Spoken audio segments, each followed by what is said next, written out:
Lucerne, from the Recollections of Prince Nekhliudof, a short story by Leo Tolstoy.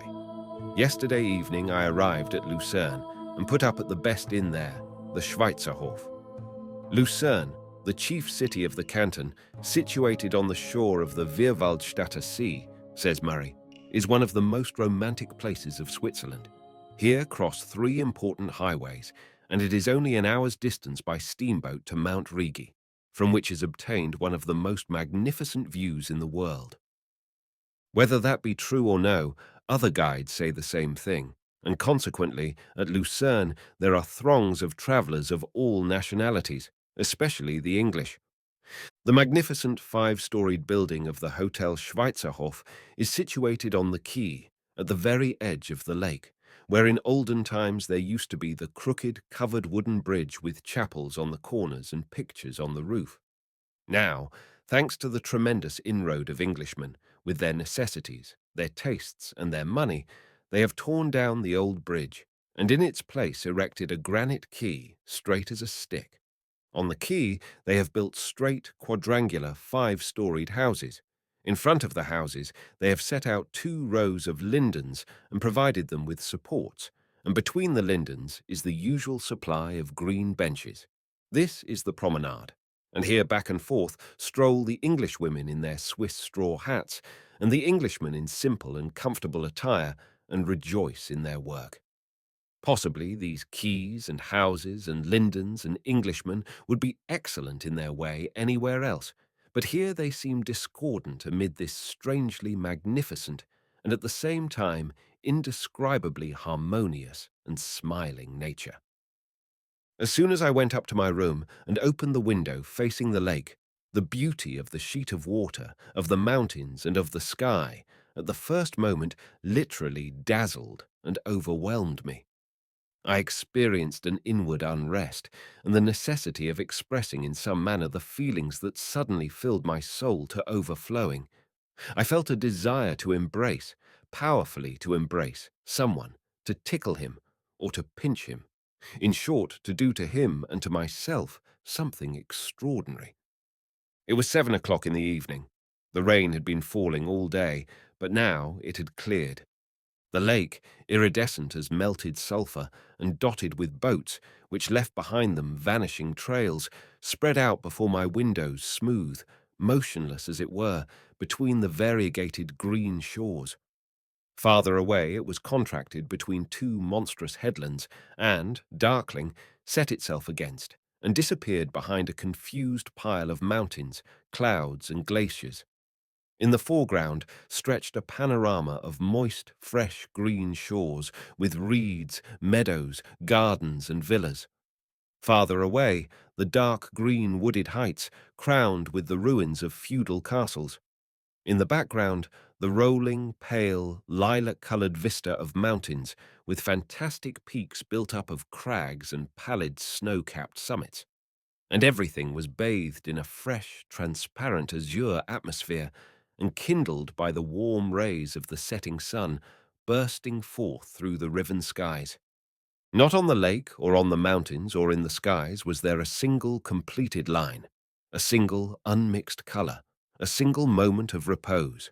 Everywhere motion, irregularity, fantasy, endless conglomeration and variety of shades and lines, and above all, a calm, a softness, a unity, and the inevitability of beauty. And here, amid this indeterminate, kaleidoscopic, unfettered loveliness, before my very window, stretched stupidly, compelling the gaze, the white line of the quay, the lindens with their supports, and the green seats. Miserable, tasteless creations of human ingenuity, not subordinated, like the distant villas and ruins, to the general harmony of the beautiful scene, but on the contrary, brutally opposed to it.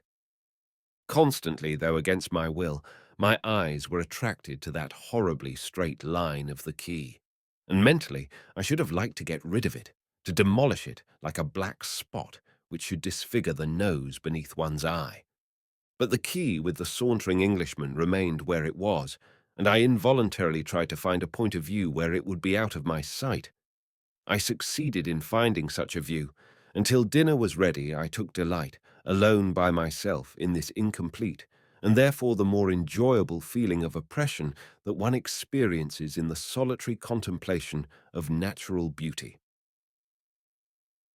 About 7:30, I was called to dinner. Two long tables, accommodating at least 100 persons, were spread in the great, magnificently decorated dining room on the first floor. The silent gathering of the guests lasted 3 minutes. The rustle of women's gowns, the soft steps, the softly spoken words addressed to the courtly and elegant waiters, and all the places were occupied by ladies and gentlemen dressed elegantly, even richly, and for the most part in perfect taste. As is apt to be the case in Switzerland, the majority of the guests were English, and this gave the ruling characteristics of the common table, that is, a strict decorum regarded as an obligation, a reserve founded not in pride, but in the absence of any necessity for social relationship, and finally, a uniform sense of satisfaction felt by each in the comfortable and agreeable gratification of his wants. On all sides gleamed the whitest laces, the whitest collars, the whitest teeth, natural and artificial, the whitest complexions and hands. But the faces, many of which were very handsome, bore the expression merely of individual prosperity and absolute absence of interest in all that surrounded them unless it bore directly on their own individual selves. And the white hands, glittering with rings or protected by mitts, moved only for the purpose of straightening collars, cutting meat, or filling wine glasses. No soul-felt emotion was betrayed in these actions. Occasionally, members of someone's family would exchange remarks in subdued voices about the excellence of such and such a dish or wine, or about the beauty of the view from Mount Rigi. Individual tourists, whether men or women, sat beside one another in silence and did not even seem to see one another. If it happened occasionally that out of this 50 human beings, two spoke to each other, the topic of their conversation was certain to be the weather or the ascent of the Rigi. Knives and forks scarcely rattled on the plates, so perfect was the observance of propriety, and no one dared to convey peas and vegetables to the mouth otherwise than on the fork. The waiters, involuntarily subdued by the universal silence, asked in a whisper what wine you would be pleased to order. Such dinners always depress me. I dislike them, and before they are over, I become blue. It always seems to me as if I had done something wrong, just as when I was a boy, I was set upon a chair in consequence of some naughtiness and bidden ironically, "Now rest a little while, my dear young fellow." And all the time my young blood was pulsing through my veins, and in the other room I could hear the merry shouts of my brothers. I used to try to rebel against this feeling of being choked down, which I experienced at such dinners, but in vain. All these dead and alive faces have an irresistible influence over me, and I myself become also as one dead. I have no desires, I have no thoughts, I do not even observe. At first I attempted to enter into conversation with my neighbours, but I got no response beyond the phrases which had probably been repeated in that place 100,000 times, 100,000 times by the same persons. And yet these people were by no means all stupid and feelingless, but evidently many of them, though they seemed so dead, led self-centered lives, just as I did, and in many cases far more complicated and interesting ones than my own. Why, then, should they deprive themselves of one of the greatest enjoyments of life, the enjoyment that comes from the intercourse of man with man? How different it used to be in our pension at Paris, where 20 of us, belonging to as many different nationalities, professions, and individualities, met together at a common table, and, under the influence of the Gallic sociability, found the keenest zest. There, immediately, from one end of the table to the other, the conversation, sandwiched with witticisms and puns, though often in a broken speech, became general. There everyone, without being solicitous for the proprieties, said whatever came into his head. There we had our own philosopher, our own disputant, our own bel esprit, our own butt, all common property. There, immediately after dinner, we would move the table to one side, and without paying too much attention to rhythm, take to dancing the polka on the dusty carpet, and often keep it up till evening. There, though we were rather flirtatious, not over-wise or dignified, still we were human beings.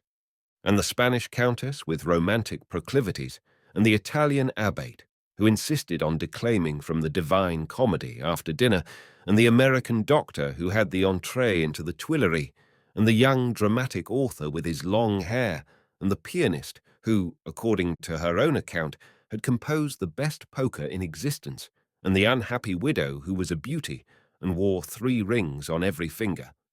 All of us enjoyed this society, which, though somewhat superficial, was human and pleasant, and we each carried away from it hearty recollections of the others, superficial or serious, as the case might be. But at these English table-d'hôte dinners, as I look at all these laces, ribbons, jewels, pomaded locks, and silken gowns, I often think how many living women would be happy, and would make others happy, with these adornments. Strange to think how many friends and lovers, most fortunate friends and lovers, are perhaps sitting side by side without knowing it. And God knows why they never come to this knowledge, and never give each other this happiness, which they might so easily give, and which they so long for. I began to feel depressed as usual after such a dinner, and without waiting for dessert, I sallied out in the most gloomy frame of mind for a constitutional through the city.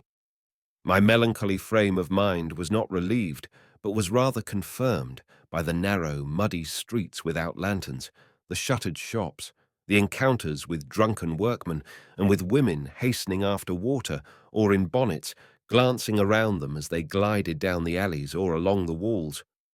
It was perfectly dark in the streets when I returned to the hotel without casting a glance about me or having an idea in my head.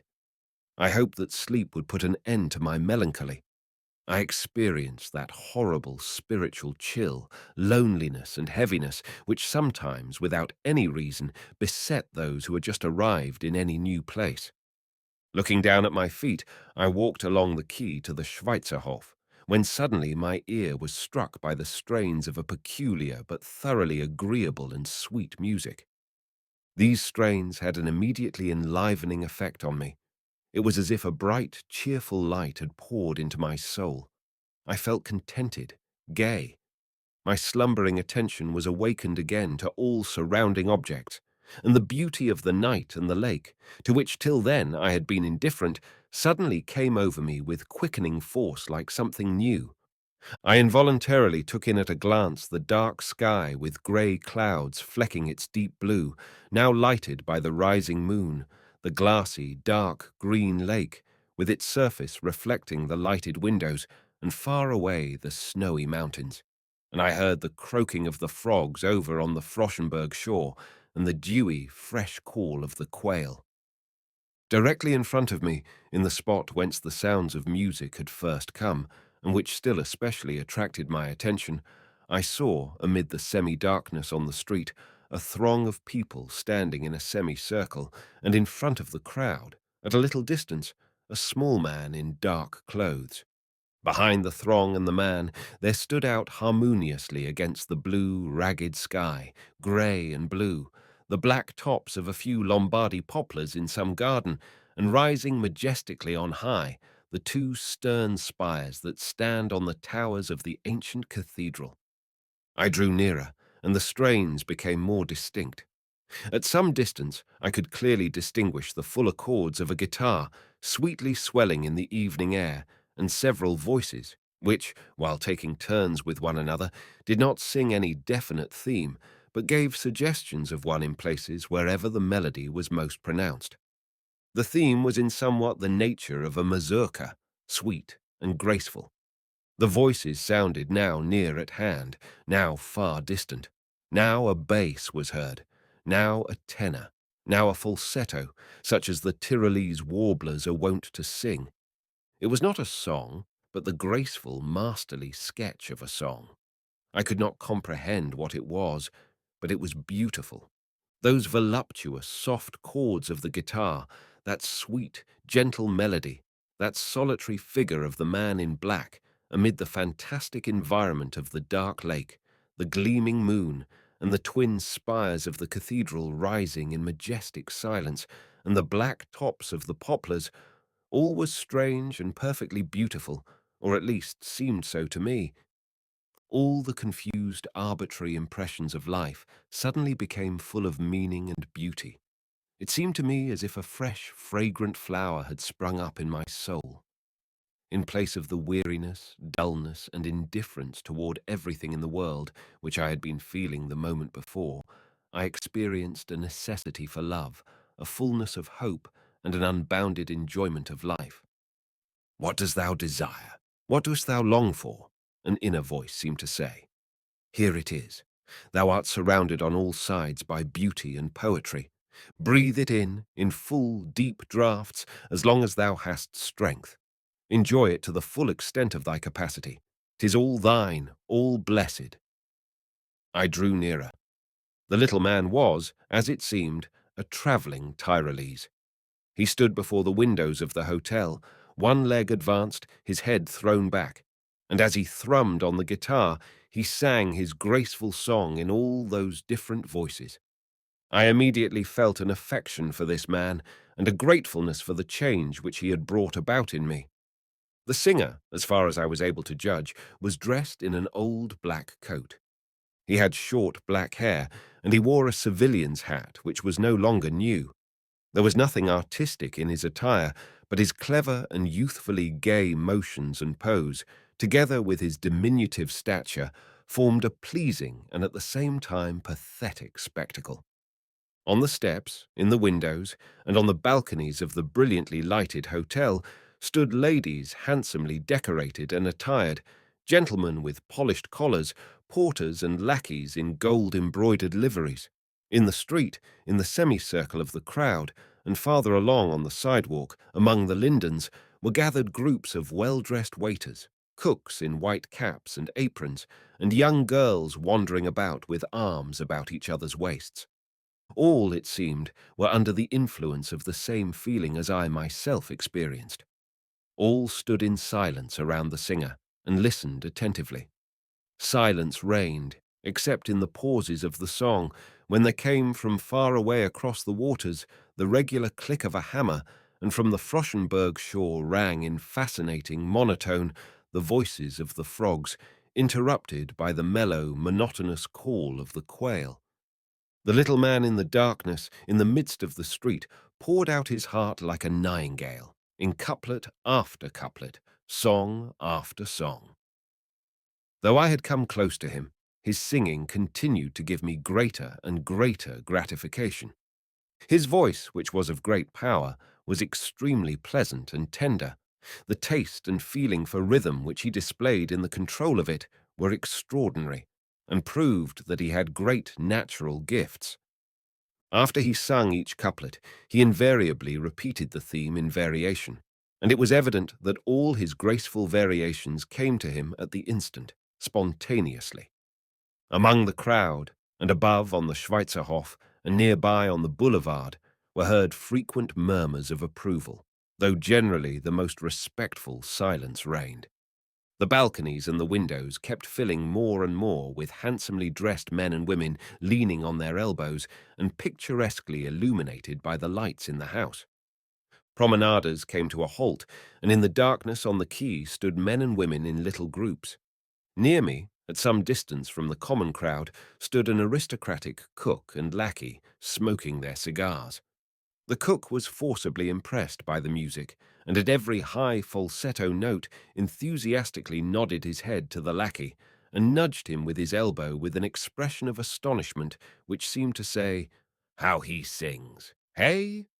The lackey, by whose undissimulated smile I could mark the depth of feeling he experienced, replied to the cook's nudges by shrugging his shoulders, as if to show that it was hard enough for him to be made enthusiastic, and that he had heard much better music. In one of the pauses of his song, while the minstrel was clearing his throat, I asked the lackey who he was, and if he often came there. "Twice in the summer he comes here," replied the lackey. "He is from Aargau. He gets his livelihood by begging." "Tell me, Do many like him come round here? I asked. Oh, yes, replied the lackey, not comprehending the full force of what I asked. But immediately after, recollecting himself, he added, Oh, no, this one is the only one I ever heard here. No one else. At this moment, the little man had finished his first song, was briskly twanging his guitar, and said something in his German patois, which I could not understand, but which brought forth a hearty round of laughter from the surrounding throng. What was that, he said? I asked. He said his throat is dried up. He would like some wine, replied the lackey, who was standing near me. What? Is he rather fond of the glass? Yes, all that sort of people are, replied the lackey, smiling and pointing at the minstrel. The minstrel took off his cap and, swinging his guitar, went toward the hotel. Raising his head, he addressed the ladies and gentlemen standing by the windows and on the balconies, saying in a half-Italian, half-German accent, and with the same intonation as jugglers use in speaking to their audiences. Messieurs et mesdames, si vous croyez que je gagne quelque chose, vous vous trompez. Je ne suis qu'un pauvre diable. Stood in silence a moment, but as no one gave him anything, he once more took up his guitar and said, À présent, messieurs et mesdames, je vous chanterai l'air du Rigi. His hotel audience made no response, but stood in expectation of the coming song. Below on the street, a laugh went round, probably in part because he had expressed himself so strangely, and in part because no one had given him anything. I gave him a few centimes, which he deftly changed from one hand to the other and bestowed them in his vest pocket, and then, replacing his cap, began once more to sing. It was the graceful, sweet Tyrolese melody which he had called L'air du Rigi. This song, which formed the last on his programme, was even better than the preceding, and from all sides in the wondering throng were heard sounds of approbation. He finished. Again he swung his guitar, took off his cap, held it out in front of him, went 2 or 3 steps nearer to the windows, and again repeated his stock phrase.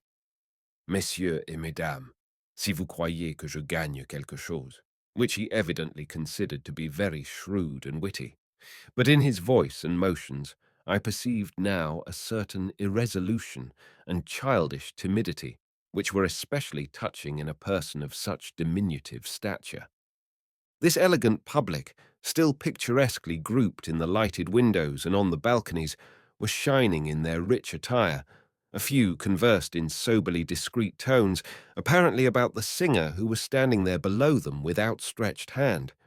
Others gazed down with attentive curiosity on the little black figure. On one balcony could be heard a young girl's merry, ringing laughter. In the crowd below, the talk and laughter kept growing louder and louder. The singer for the 3rd time repeated his phrase, but in a still weaker voice, and did not even end the sentence. And again he stretched his hand with his cap, but instantly drew it back. Again, not one of those brilliantly dressed scores of people standing to listen to him threw him a penny. The crowd laughed heartlessly. The little singer, so it seemed to me, shrunk more into himself, took his guitar into his other hand, lifted his cap, and said, Messieurs et mesdames, je vous remercie, et je vous souhaite une bonne nuit. Then he put on his hat. The crowd cackled with laughter and satisfaction. The handsome ladies and gentlemen, calmly exchanging remarks, withdrew gradually from the balconies. On the boulevard, the promenading began once more. The street, which had been still during the singing, assumed its wonted liveliness. A few men, however, stood at some distance, and, without approaching the singer, looked at him and laughed. I heard the little man muttering something between his teeth as he turned away, and I saw him, apparently growing more and more diminutive, start toward the city with brisk steps. The promenaders, who had been looking at him, followed him at some distance, still making merry at his expense. My mind was in a whirl. I could not comprehend what it all meant, and still standing in the same place, I gazed abstractedly into the darkness after the little man, who was fast disappearing as he went with ever-increasing swiftness with long strides into the city, followed by the merry-making promenaders. I was overmastered by a feeling of pain, of bitterness, and above all, of shame for the little man, for the crowd, for myself, as if it were I who had asked for money and received none, as if it were I who had been turned to ridicule. Without looking any longer, feeling my heart oppressed, I also hurried with long strides toward the entrance of the Schweizerhof. I could not explain the feeling that overmastered me, only there was something like a stone from which I could not free myself, weighing down my soul and oppressing me. At the stately, well-lighted entrance I met the Swiss, who politely made way for me.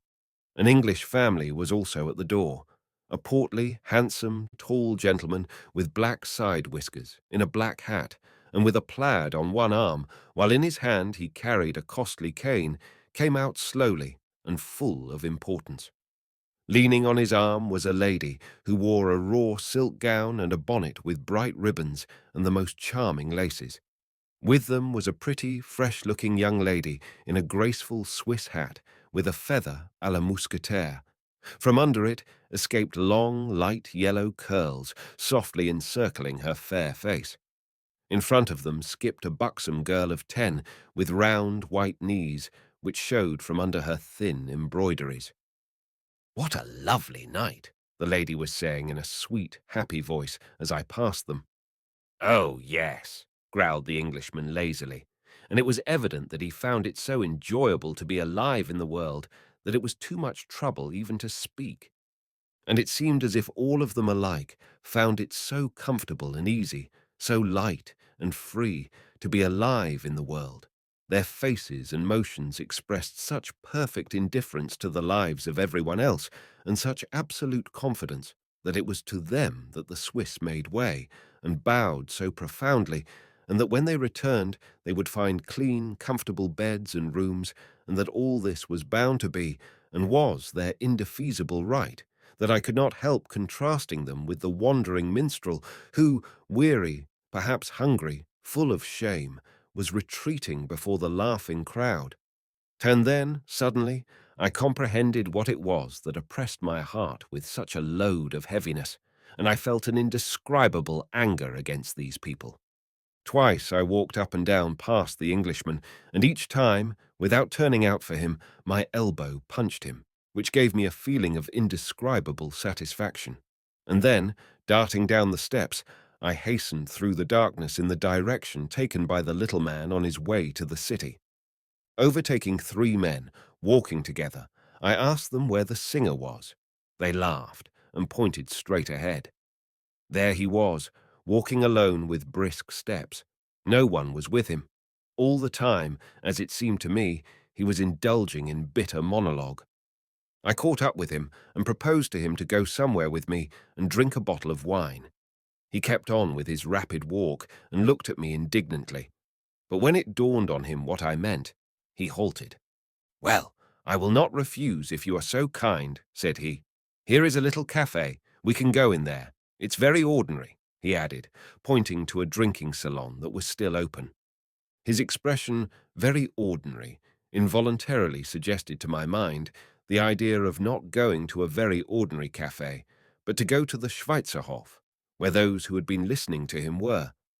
Notwithstanding the fact that several times he showed a sort of timid disquietude at the idea of going to the Schweizerhof, declaring that it was too fashionable for him there, still I insisted on carrying out my purpose. And he, already pretending that he was not in the least abashed and gaily swinging his guitar, went back with me across the quay. A few loiterers who had happened along as I was talking with the minstrel and had stopped to hear what I had to say now, after arguing among themselves, followed us to the very entrance of the hotel, evidently expecting from the Tyrolese some further demonstration. I ordered a bottle of wine of a waiter, whom I met in the hall. The waiter smiled and looked at us, and went by without answering. The head waiter, to whom I addressed myself with the same order, listened to me, and measuring the minstrel's modest little figure from head to foot, sternly ordered the waiter to take us to the room at the left. The room at the left was a bar-room for simple people. In the corner of this room, a hunchbacked maid was washing dishes. The whole furniture consisted of bare wooden tables and benches. The waiter who came to serve us looked at us with a supercilious smile, thrust his hands in his pockets, and exchanged some remarks with the humpbacked dishwasher. He evidently tried to give us to understand that he felt himself immeasurably higher than the minstrel, both in dignity and social position, so that he considered it not only an indignity, but actually ridiculous that he was called on to serve us. "Do you wish vin ordinaire?" he asked, with a knowing look, winking toward my companion and switching his napkin from one hand to the other. "Champagne, and your very best," said I, endeavoring to assume my haughtiest and most imposing appearance. But neither my champagne nor my endeavor to look haughty and imposing had the least effect on the servant. He smiled incredulously, loitered a moment or two gazing at us, took time enough to glance at his gold watch, and with leisurely steps, as if going out for a walk, left the room. Soon he returned with the wine, bringing two other waiters with him. These two sat down near the dishwasher and gazed at us with amused attention and a bland smile, just as parents gaze at their children when they are gently playing. Only the humpbacked dishwasher, it seemed to me, did not look at us scornfully but sympathetically. Though it was trying and awkward to lunch with the minstrel and to play the entertainer under the fire of all these waiters' eyes, I tried to do my duty with as little constraint as possible. In the lighted room I could see him better. He was a small but symmetrically built and muscular man, though almost a dwarf in stature. He had bristly black hair, teary big black eyes, bushy eyebrows, and a thoroughly pleasant, attractively shaped mouth. He had little side whiskers, his hair was short, his attire was very simple and mean. He was not over-clean, was ragged and sunburnt, and in general had the look of a labouring man. He was far more like a poor tradesman than an artist. Only in his ever-humid and brilliant eyes and in his firm mouth was there any sign of originality or genius. By his face, it might be conjectured that his age was between 25 and 40. In reality, he was 37. Here is what he related to me, with good-natured readiness and evident sincerity, of his life. He was a native of Aargau. In early childhood, he had lost father and mother. Other relatives, he had none. He had never owned any property. He had been apprenticed to a carpenter, but 22 years previously, one of his arms had been attacked by caries, which had prevented him from ever working again. From childhood, he had been fond of singing, and he began to be a singer. Occasionally, strangers had given him money. With this, he had learned his profession, bought his guitar, and now for 18 years he had been wandering about through Switzerland and Italy, singing before hotels. His whole luggage consisted of his guitar and a little purse in which, at the present time, there was only 1.50 francs. That would have to suffice for supper and lodgings this night. Every year now, for 18 years, he had made the round of the best and most popular resorts of Switzerland, Zurich, Lucerne, Interlaken, Chamonix, etc. By the way of the St. Bernard, he would go down into Italy and return over the St. Gothard or through Savoy. Just at present it was rather hard for him to walk, as he had caught a cold, causing him to suffer from some trouble in his legs. He called it Gliederzucht, or rheumatism, which grew more severe from year to year, and moreover his voice and eyes had grown weaker. Nevertheless, he was on his way to Interlaken, Aix-les-Bains, and thence over the little St. Bernard to Italy, which he was very fond of. It was evident that on the whole he was well content with his life. When I asked him why he returned home, if he had any relatives there, or a house and land, his mouth parted in a gay smile, and he replied, "Oui, le sucre est bon. Il est doux pour les enfants." And he winked at the servants. I did not catch his meaning, but the group of servants burst out laughing. "No, I have nothing of the sort, but still I should always want to go back," he explained to me. "I go home because there is always a something that draws one to one's native place." And once more he repeated with a shrewd, self-satisfied smile his phrase, "Oui, le sucre est bon," and then laughed good-naturedly. The servants were very much amused and laughed heartily. Only the hunchbacked dishwasher looked earnestly from her big, kindly eyes at the little man and picked up his cap for him when, as we talked, he once knocked it off the bench. I have noticed that wandering minstrels, acrobats, even jugglers delight in calling themselves artists, and several times I hinted to my comrade that he was an artist, but he did not at all accept this designation, but with perfect simplicity looked on his work as a means of existence. When I asked him if he had not himself written the songs which he sang, he showed great surprise at such a strange question, and replied that the words of whatever he sang were all of old Tyrolese origin. But how about that song of the Rigi? I think that cannot be very ancient, I suggested. Oh, that was composed about 15 years ago. There was a German in Basel. He was a clever man. It was he who composed it. A splendid song. You see, he composed it especially for travellers. And he began to repeat the words of the Rigi song, which he liked so well, translated them into French as he went along. If you wish to go to Rigi, you will not need shoes to Wegis, for you go that far by steamboat. But from Wegis take a stout staff, also on your arm a maiden. Drink a glass of wine on starting. Only do not drink too freely, for if you desire to drink here, you must earn the right to first. Oh, a splendid song, he exclaimed as he finished. The servants, evidently, also found the song much to their mind because they came up closer to us. Yes, but who was it composed the music? I asked. Oh, no one at all. You know you must have something new when you're going to sing for strangers. When the ice was brought, and I had given my comrade a glass of champagne, he seemed somewhat ill at ease, and glancing at the servants, he turned and twisted on the bench. We touched our glasses to the health of all artists. He drank half a glass, then he seemed to be collecting his ideas and knit his brows in deep thought. It is long since I have tasted such wine. Je ne vous dis que ça. In Italy, the vino d'Asti is excellent, but this is still better. Ah, Italy. It is splendid to be there, he added. Yes, there they know how to appreciate music and artists, said I, trying to bring him round to the evening's mischance before the Schweizerhof. No, he replied. There, as far as music is concerned, I cannot give anybody satisfaction. The Italians are themselves musicians, none like them in the world, but I know only Tyrolese songs. They are something of a novelty to them, though. Well, you find rather more generous gentlemen there, don't you? I went on to say, anxious to make him share in my resentment against the guests of the Schweizerhof. There it would not be possible to find a big hotel frequented by rich people where, out of 100 listening to an artist singing, not one would give him anything. My question utterly failed of the effect that I expected. It did not enter his head to be indignant with them.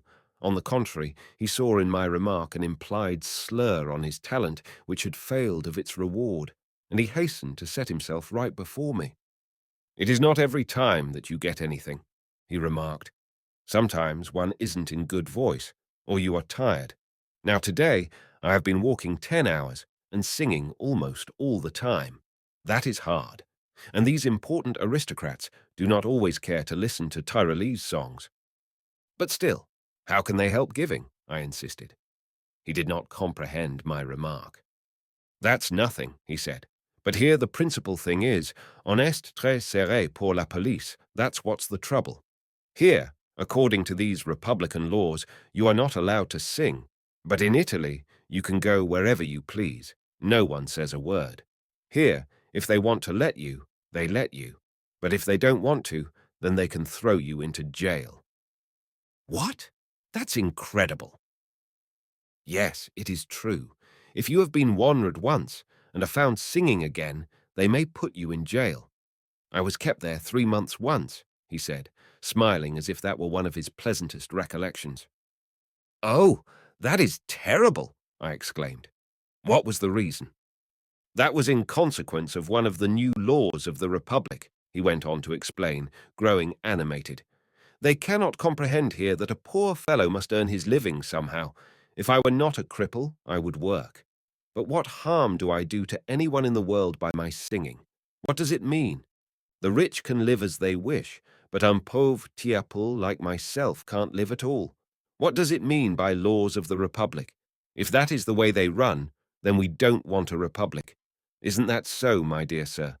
We don't want a republic, but we simply want. He hesitated a little. We want natural laws. I filled up his glass. You are not drinking, I said. He took the glass in his hand and bowed to me. I know what you wish, he said, blinking his eyes at me and threatening me with his finger. You wish to make me drunk so as to see what you can get out of me. But no, you shan't have that gratification. Why should I make you drunk? I inquired. All I wished was to give you a pleasure. He seemed really sorry that he had offended me by interpreting my insistence so harshly. He grew confused, stood up, and touched my elbow. No, no, said he, looking at me with a beseeching expression in his moist eyes. I was only joking. And immediately after he made use of some horribly uncultivated slang expression intended to signify that I was, nevertheless, a fine young man. Je ne vous dis que ça, he said in conclusion. In this fashion, the minstrel and I continued to drink and converse, and the waiters continued to stare at us unceremoniously and, as it seemed, to ridicule us. In spite of the interest which our conversation aroused in me, I could not avoid taking notice of their behavior, and I confess I began to grow more and more angry. One of the waiters arose, came up to the little man, and looking at the top of his head, began to smile. I was already full of wrath against the inmates of the hotel, and had not yet had a chance to pour it out on anyone, and now I confess I was in the highest degree irritated by this audience of waiters.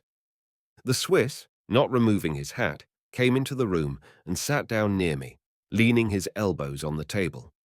This last circumstance, which was so insulting to my dignity or my vainglory, completely enraged me and gave an outlet for all the wrath which the whole evening long had been boiling within me.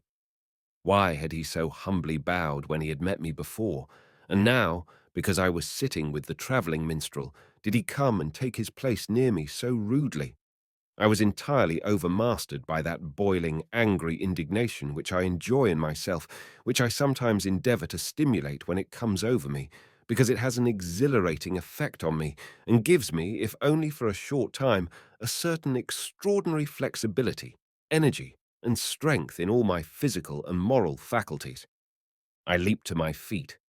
"Whom are you laughing at?" I screamed at the waiter, and I felt my face turn pale, and my lips involuntarily set together. "I am not laughing. I only," replied the waiter, moving away from me. "Yes, you are. You are laughing at this gentleman. And what right have you to come and to take a seat here when there are guests? Don't you dare to sit down." The Swiss, muttering something, got up and turned to the door. "What right have you to make sport of this gentleman and to sit down by him when he is a guest and you are a waiter? Why didn't you laugh at me this evening at dinner and come and sit down beside me? Because he is meanly dressed and sings in the streets? Is that the reason? And because I have better clothes? He is poor, but he is 1,000 times better than you are, that I am sure of, because he has never insulted anyone, but you have insulted him." "I didn't mean anything," replied my enemy, the waiter. "Did I disturb him by sitting, Doan?" The waiter did not understand me, and my German was wasted on him. The rude Swiss was about to take the waiter's part, but I fell upon him so impetuously that the Swiss pretended not to understand me and waved his hand. The hunchbacked dishwasher, either because she perceived my wrathful state and feared a scandal, or possibly because she shared my views, took my part, and trying to force her way between me and the porter, told him to hold his tongue, saying that I was right, but at the same time urging me to calm myself. "Der Herr hat recht. Sie haben recht," she said over and over again. The minstrel's face presented a most pitiable, terrified expression, and evidently he did not understand why I was angry and what I wanted, and he urged me to let him go away as soon as possible. But the eloquence of wrath burned within me more and more. I understood it all. The throng that had made merry at his expense, and his auditors who had not given him anything, and not for all the world would I have held my peace. I believe that if the waiters and the Swiss had not been so submissive, I should have taken delight in having a brush with them, or striking the defenceless English girl on the head with a stick. If at that moment I had been at Sevastopol, I should have taken delight in devoting myself to slaughtering and killing in the English trench. And why did you take this gentleman and me into this room, and not into the other? What? I thundered at the Swiss, seizing him by the arm so that he could not escape from me. What right had you to judge by his appearance that this gentleman must be served in this room, and not in that?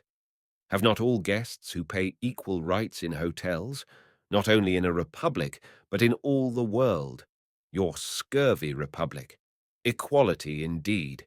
You would not dare to take an Englishman into this room, not even those Englishmen who have heard this gentleman free of cost, that is, who have stolen from him, each one of them, the few centimes which ought to have been given to him.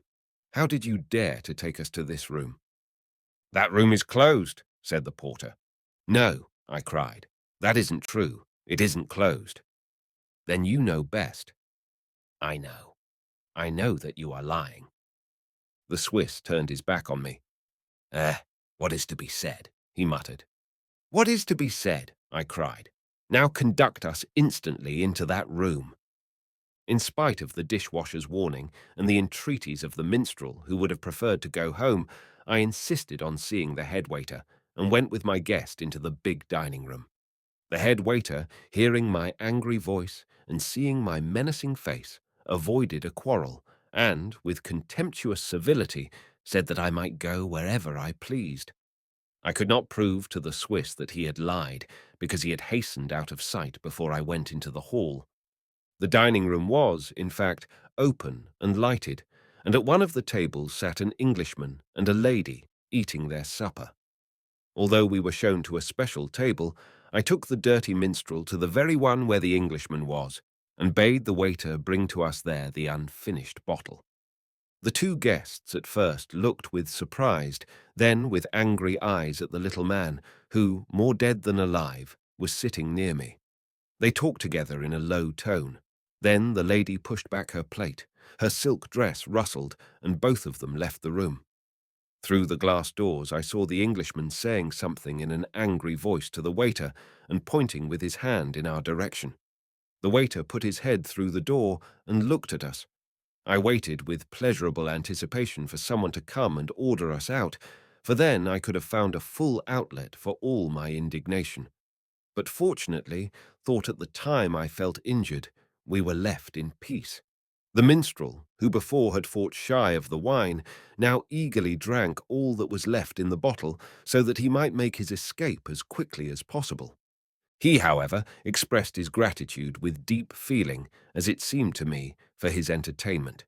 His teary eyes grew still more humid and brilliant, and he made use of a most strange and complicated phrase of gratitude. But still very pleasant to me was the sentence in which he said that if every Gosi treated artists as I had been doing, it would be very good, and ended by wishing me all manner of happiness. We went out into the hall together. There stood the servants, and my enemy the Swiss apparently airing his grievances against me before them. All of them, I thought, looked at me as if I were a man who had lost his wits.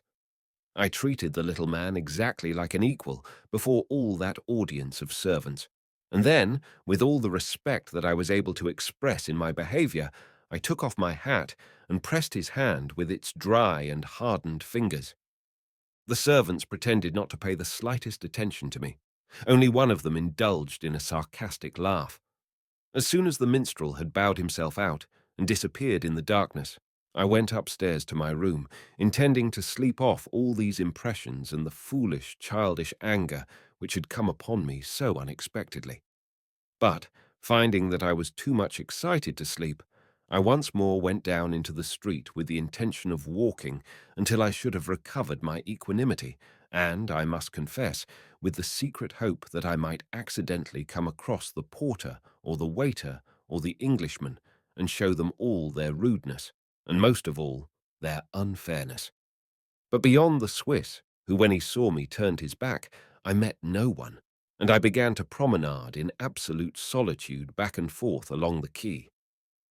This is an example of the strange fate of poetry, said I to myself, having grown a little calmer. All love it, all are in search of it.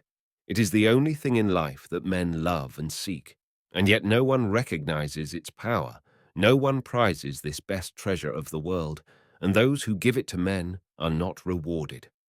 Ask anyone you please, ask all these guests of the Schweizerhof, what is the most precious treasure in the world, and all, or 99 out of 100, putting on a sardonic expression, will say that the best thing in the world is money.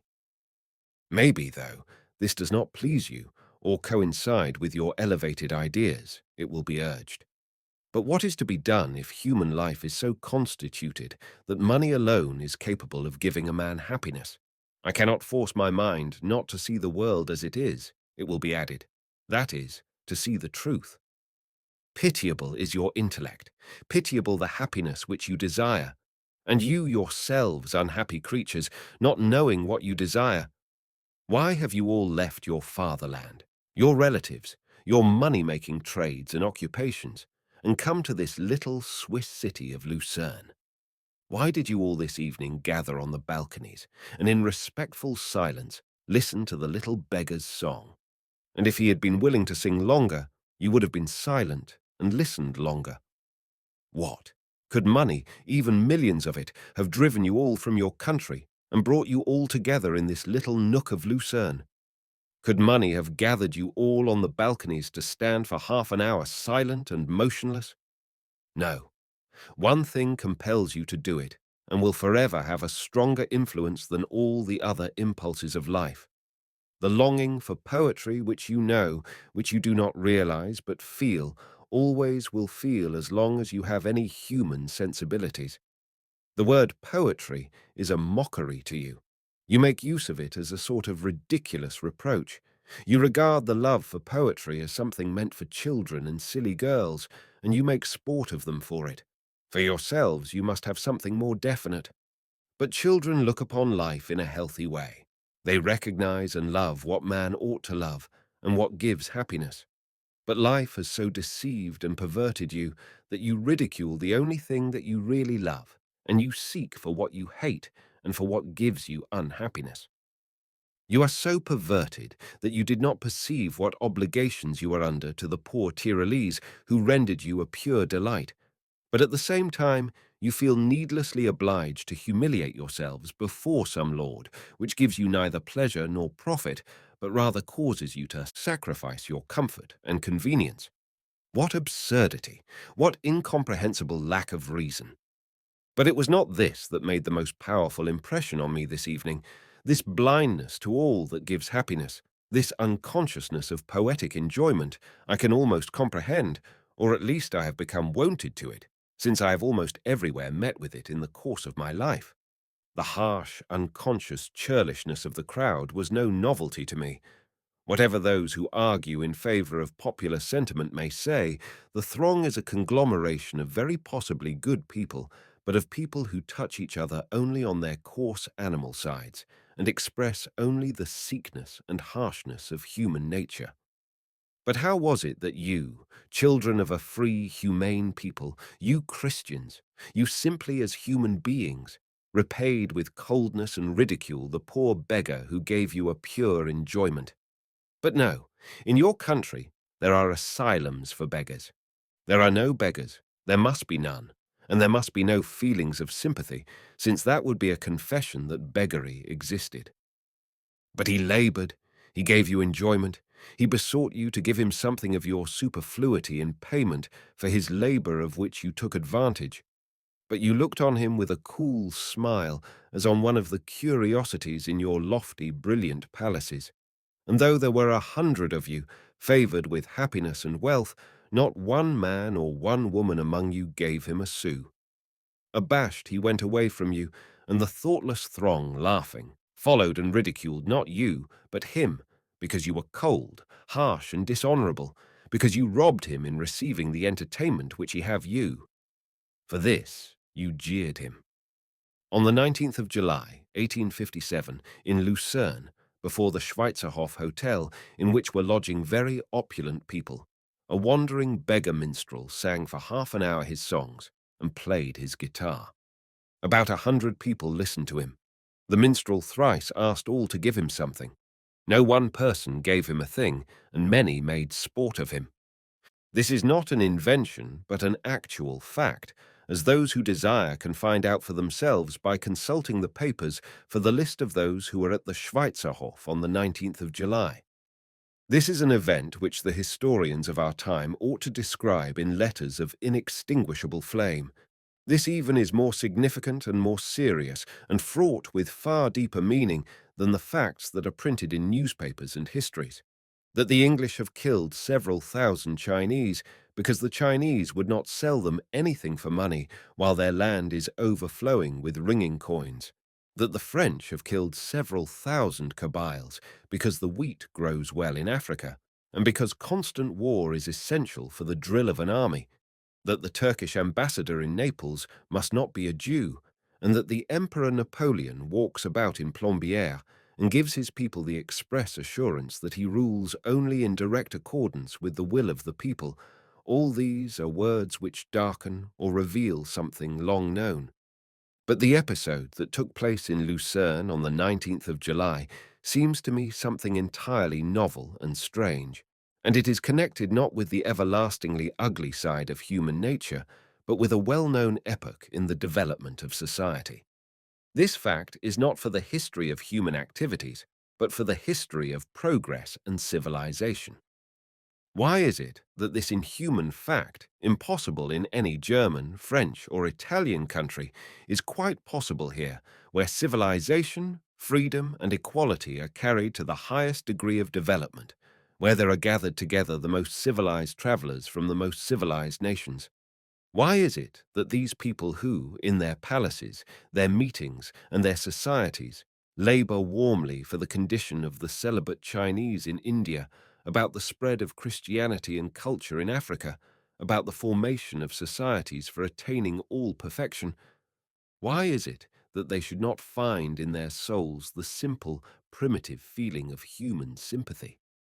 Has such a feeling entirely disappeared, and has its place been taken by vainglory, ambition, and cupidity, governing these men in their palaces, meetings, and society force? Has the spreading of that reasonable, egotistical association of people, which we call civilization, destroyed and rendered nugatory the desire for instinctive and loving association?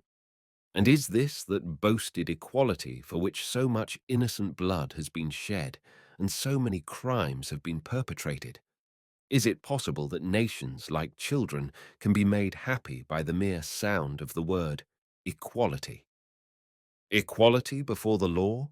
Does the whole life of a people revolve within the sphere of law? Only the thousandth part of it is subject to the law. The rest lies outside of it, in the sphere of the customs and intuitions of society. But in society, the lackey is better dressed than the minstrel and insults him with impunity. I am better dressed than the lackey and insult him with impunity.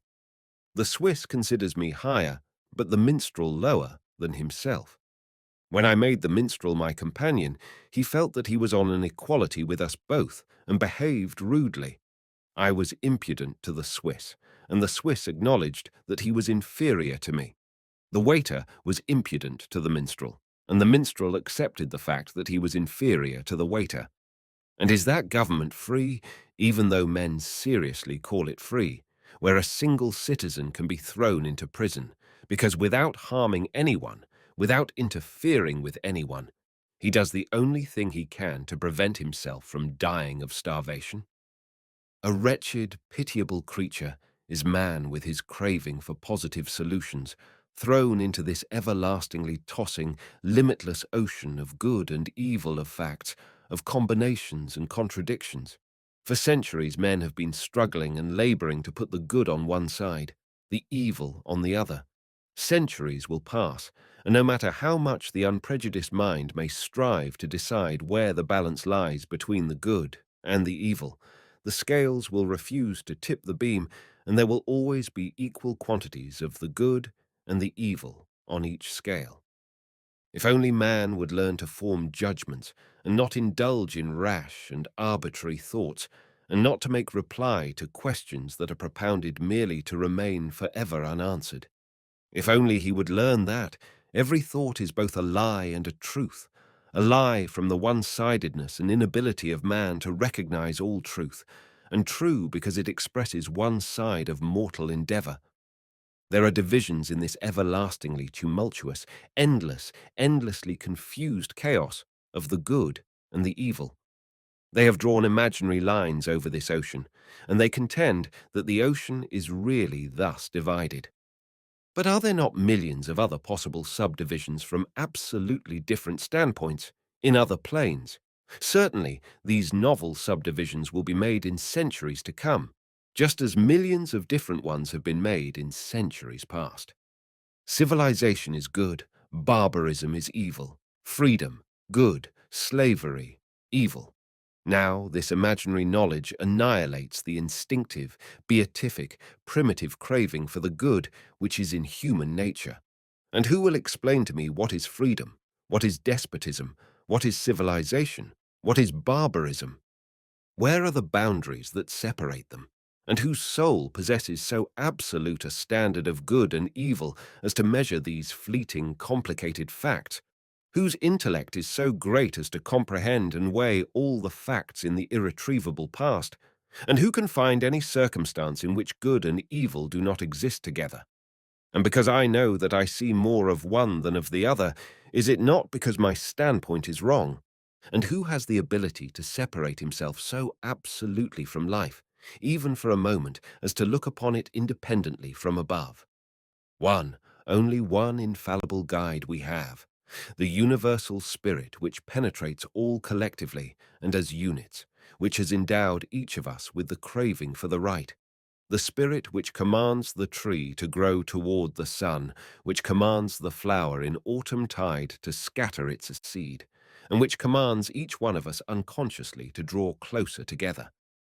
And this one unerring, inspiring voice rings out louder than the noisy, hasty development of civilization.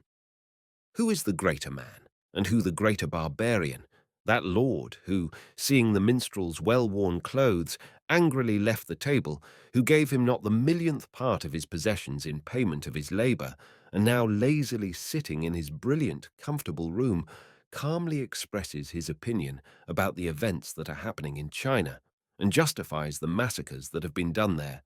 Or the little minstrel, who, risking imprisonment with a franc in his pocket and doing no harm to anyone, has been going about for a score of years, up hill and down dale, rejoicing men's hearts with his songs, though they have jeered at him and almost cast him out of the pale of humanity, and who, in weariness and cold and shame, has gone off to sleep, no one knows where, on his filthy straw.